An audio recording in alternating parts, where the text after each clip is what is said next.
gusto estar en contacto con ustedes. Mi nombre es Miguel Darío Duarte, ¿sí?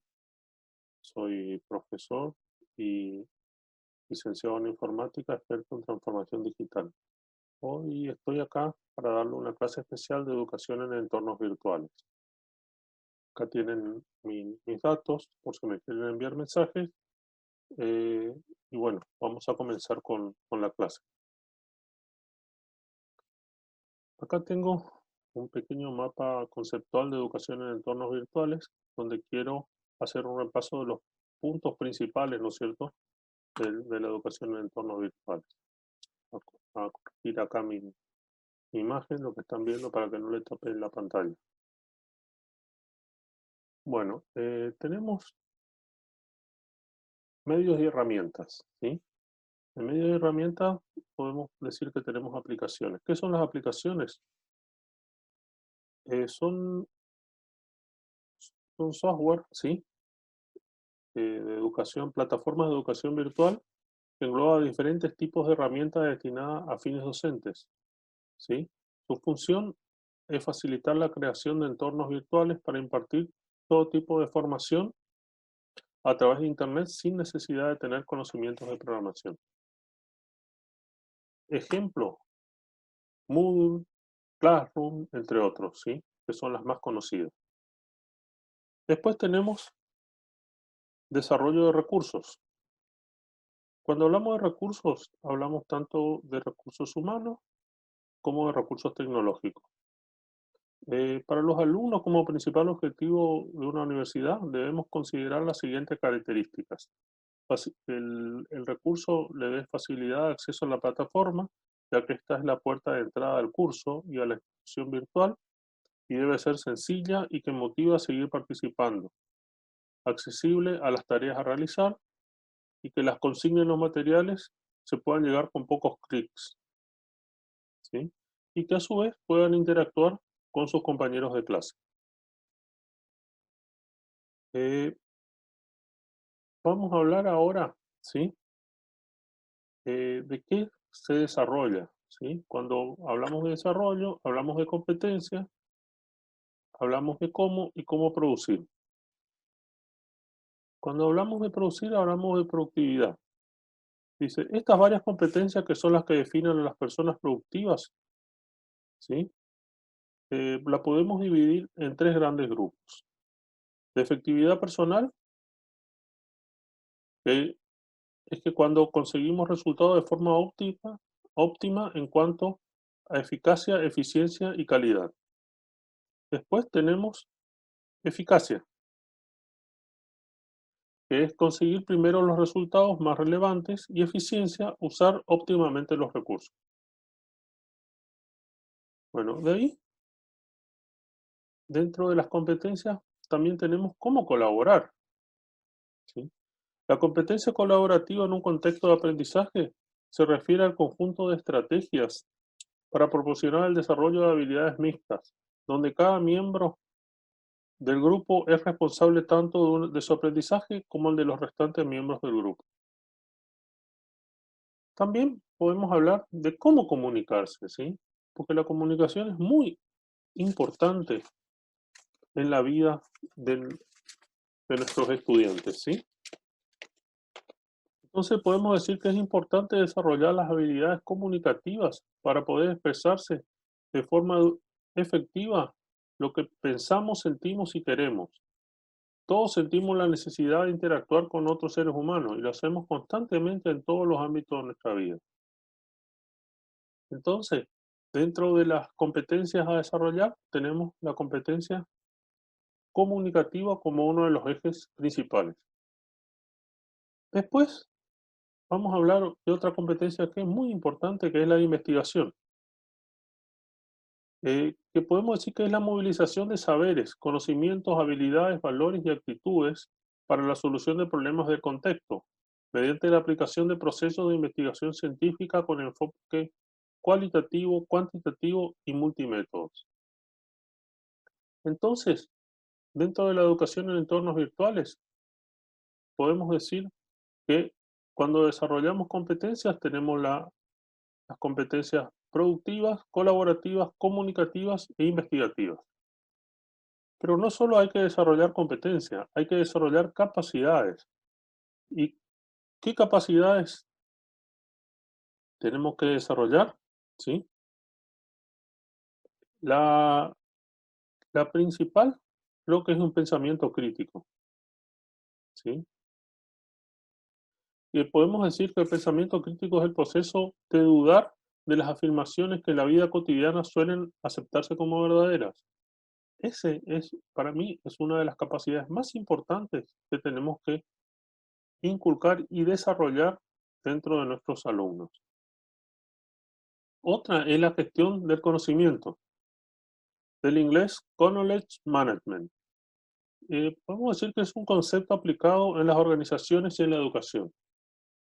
Tiene el fin de transferir conocimiento desde el lugar donde se genera hasta el lugar donde se va a emplear. O sea, cuando hablamos de esta definición decimos que desde el lugar donde se genera, que es la institución educativa, los profesores, al lugar donde se va a utilizar, que son los alumnos.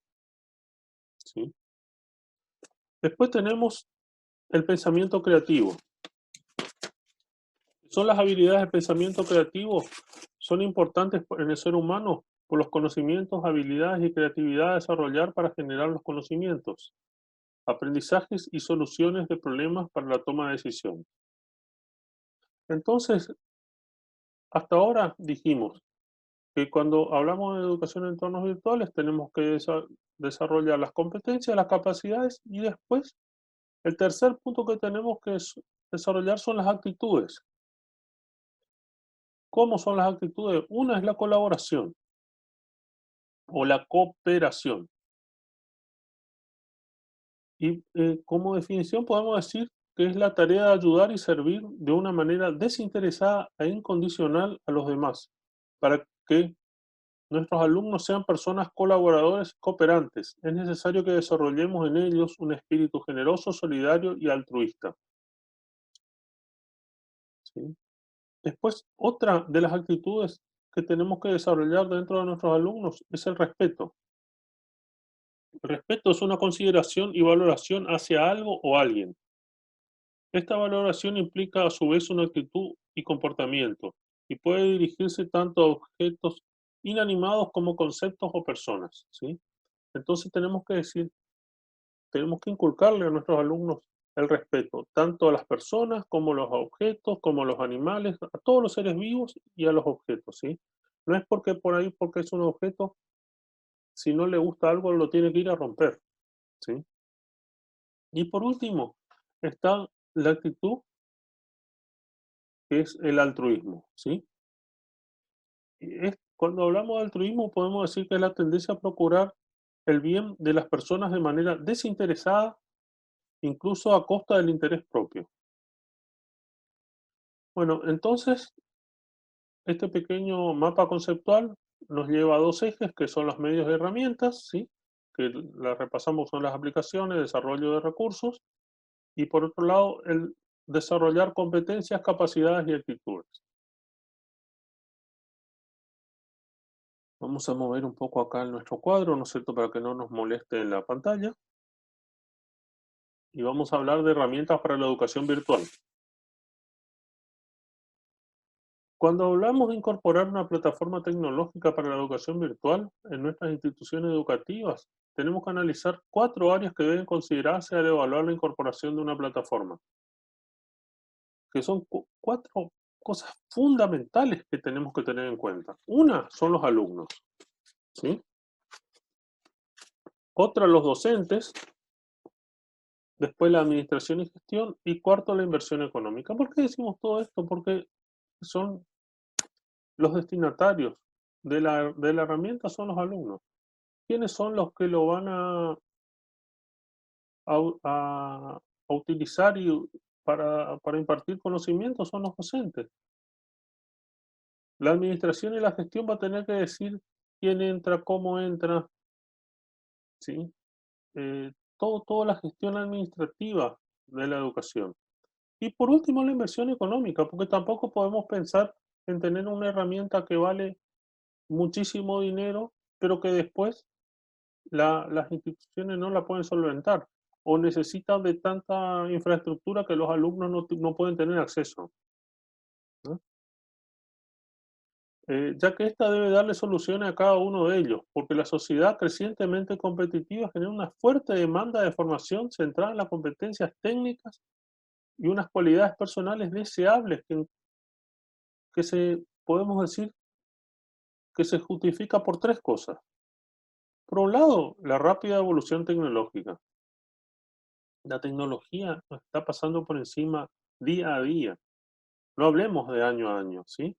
Todo el tiempo se están creando nuevas cosas. Hace un año, al menos acá en Paraguay, no había prácticamente educación, ¿sí?, a distancia por medios telemáticos.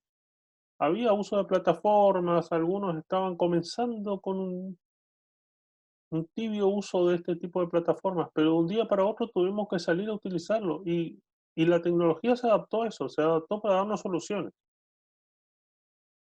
Por otro lado, tenemos la creciente productividad, necesita una fuerza de trabajo cualificada. Hoy necesitamos con urgencia ingenieros, ¿sí? Ingenieros y gente que, que pueda salir a dar respuesta a las necesidades tecnológicas, ingenieros, médicos. Hay determinadas profesiones que hacen falta, ¿sí?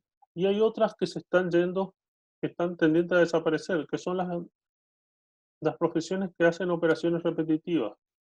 Por ejemplo, escribanos, contadores, son algunas de las profesiones que tienden a desaparecer. Y por otro lado, la prevención de la vulnerabilidad económica y social de la población. ¿Cómo hacemos esto? A través de la capacitación. Si la gente está capacitada, tiene posibilidad de ganar más dinero por su trabajo, ¿no? Bueno, vamos a continuar. Vamos a ubicar de vuelta acá la foto, o sea que no nos moleste. Seguimos hablando de herramientas para la educación virtual y podemos distinguir cuatro estadios o etapas de la educación virtual, ¿sí? El primer estadio, el uso de las TICs o tecnología de información y comunicación, se limita a su empleo como apoyo a la docencia, pero no se realizan modificaciones estructurales ni pedagógicas a la educación convencional. Cuando hablamos de esto podemos decir qué es lo que se hacía en algunas instituciones acá y en buena parte del mundo hasta el año pasado. O sea, se tenía una plataforma, uno cargaba los contenidos, uno ponía los contenidos y era una posibilidad de que el alumno fuera a buscar los contenidos ahí, viera alguna clase grabada si no había asistido, ¿sí? Que tuviera la posibilidad de tener material de apoyo de fácil acceso a través de un celular, a través de una computadora o del medio que considerara oportuno, ¿sí? Después, el segundo estadio, dice que además de utilizar las TIC como apoyo a la docencia, las funciones académicas y administrativas se hacen de forma virtual.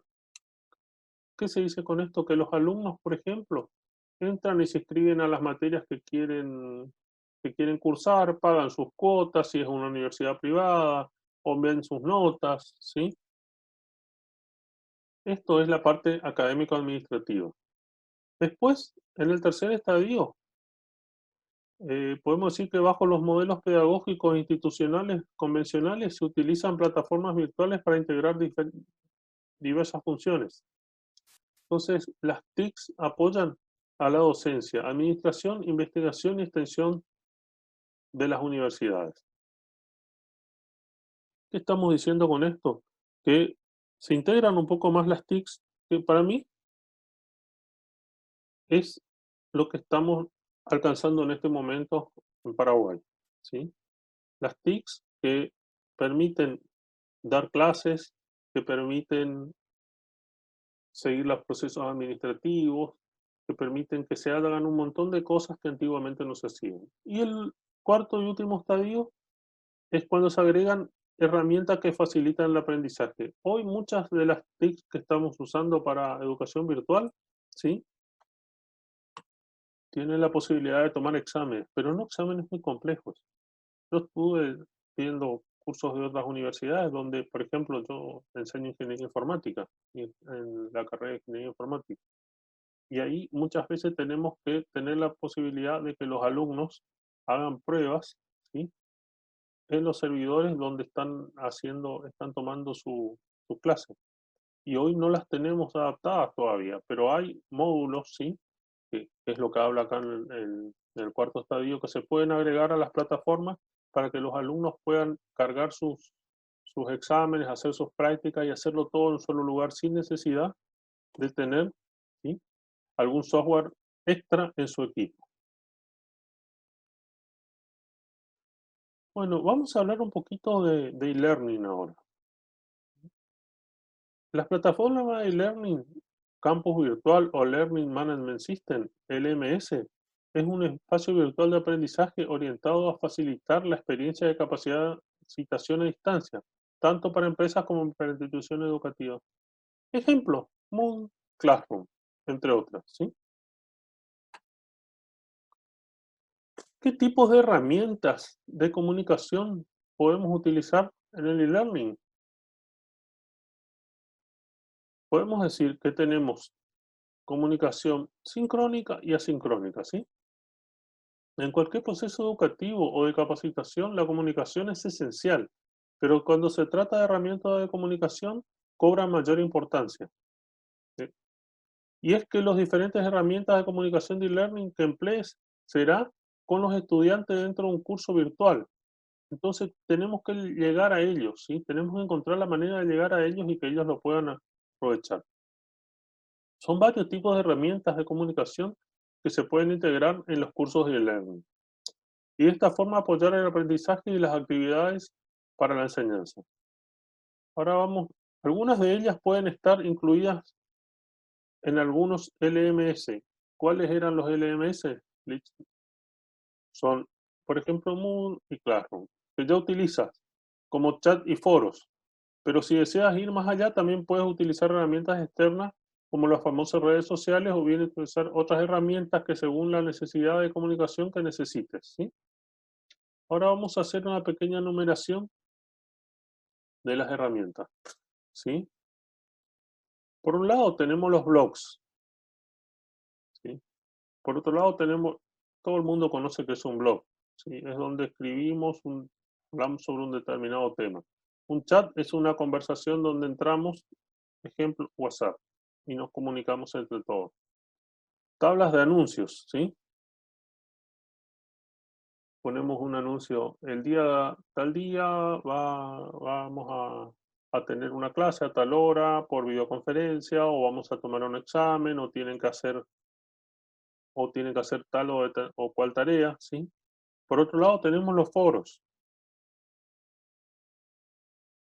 Cuando hablamos de foros, hablamos de discutir sobre un determinado tema. Decimos, bueno, hace poco nuestra profesora del posgrado nos dijo, hablemos sobre la educación virtual. Entonces cada uno puso su pensamiento en la educación virtual, sobre la educación virtual.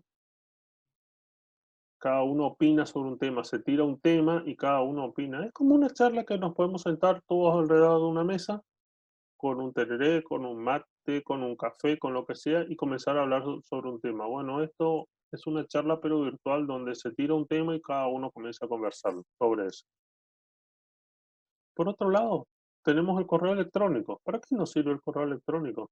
Por ejemplo, yo quiero mandar una comunicación que a su vez de estar, aparte, ¿no es cierto?, de estar en el tablón de anuncios, quiero asegurarme de que intente llegarle a todos los alumnos. Entonces le digo, lo que está en el tablón, enviarlo también por correo electrónico o enviarle las notas a cada uno en forma personalizada por correo electrónico. Después tenemos las redes sociales. También podemos hacer lo mismo que hacemos por correo electrónico, enviar ciertas y determinadas comunicaciones por redes sociales. Después tenemos las wikis, ¿sí? ¿Qué son las wikis? Me voy a detener un poco porque esto es un concepto que por ahí mucha gente no maneja. Y podemos decir que es un sitio web cuyas páginas pueden ser editadas por los participantes del curso. Por ejemplo, nos ponemos a hablar de enseñanza virtual y cada uno va escribiendo y va ampliando todo lo que encuentra sobre enseñanza virtual, ¿sí? Esta herramienta de comunicación también facilita el trabajo colaborativo. ¿Por qué? Porque todos colaboran a armar una definición sobre determinado tema. y los estudiantes van creando de forma progresiva un texto con aportes de todos. Después tenemos las videoconferencias, ¿sí? Que son, como todo el mundo lo sabe, ¿no es cierto? Armamos un salón donde un profesor expone y los alumnos participan, ¿sí? Hay distintos tipos de participación. Algunos por ahí solo ven la videoconferencia, otros por ahí interactúan. Lo ideal es que interactúen. O sea, nosotros como profesores tenemos que intentar de que todos los alumnos interactúen y evaluar de esta manera cuánto de los conocimientos que estamos intentando transmitir les llegan a ellos. Bueno, si volvemos a la anterior, habíamos hablado de sincrónica y asincrónica, ¿sí? ¿Cuál de estos les parece que es sincrónica? Videoconferencia es sincrónica, ¿sí? Los chats son sincrónicos. Para mí, estas son las dos herramientas sincrónicas, ¿sí? ¿Por qué? Porque son en tiempo real.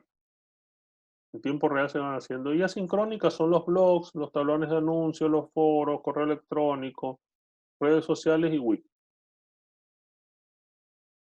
Bueno, acá vamos a hablar un poco sobre las plataformas virtuales, ¿sí? Acá hay otro pequeño mapa conceptual, ¿sí? Donde podemos ver, ¿sí? Las plataformas virtuales pueden ser plataformas de investigación y comunicación, como Moodle, por ejemplo. Como característica tiene que son software gratis, de interfaz de navegador, tecnología amigable, ligera, eficiente y compatible. También tenemos herramientas de administración, chat. Yo lo puse esta página como para que tengan posibilidad, si a alguien le interesa, de ver un poco más. Y por último, vamos a hablar un ratito de las predicciones para el futuro. En la sociedad actual, fuertemente marcada por el constante desarrollo tecnológico, la formación continua es cada vez más necesaria e imprescindible en el mundo profesional. Esa es una de las principales predicciones que hay en este momento para el futuro. Los objetivos de esta formación son en el corto plazo el acceso a un empleo y a mediano y a largo plazo el reciclaje de los conocimientos adquiridos. ¿Qué decimos con esto? Hoy por ahí nos capacitamos para ingresar a un nuevo trabajo, ¿sí? Para obtener un mayor ingreso. Pero el día de mañana nos va a servir para reciclar los conocimientos que adquirimos. Y por último, la función del docente universitario no puede ni debe limitarse a la mera transformación de conocimientos, sino que además tendrá que estimular en los alumnos el propio deseo de adquirir conocimientos y despertar su espíritu crítico. Bueno, les agradezco por por haber visto esta clase, ¿sí? Y cualquier cosa tienen mi WhatsApp para seguir en contacto.